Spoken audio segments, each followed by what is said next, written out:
Takže na rozhovore ešte tu máme Tomáša Jaša z týmu Black Devils, z víťazného týmu. Víťazstvo 11-3 s týmom HK Ister Komárno. Ako ste videli tento zápas a ste s ním zrejme spokojní? Tak áno, je po Vianociach, takže super, sme trošku šetrili. Nechali sme si ešte niečo do ďalších zápasov a keďže boli sviatky, životospráva bola trošku náročnejšia, ale opäť nabiehame do tvrdého tréningového procesu. Jeden tréning mesačne a tak, ako sme zvyknutí. V druhej tretine tam prišli dva inkasované góly, nebolo tam trochu možno podcenenie súpera, keďže ste vedeli, že nastúpil len s 8 hráčmi v poli. Tak Kubo Paločko, náš brankár, dlhodobo sa prezentuje tým, že chcel byť naša jednotka, takže chceli sme mu dať priestor, aby sa mohol ukázať.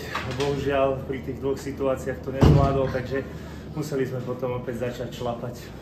Vonku, ale v poli to vyzeralo od vás hráčov dominantne, tak dúfate si na víťazstvo v tejto sezóne?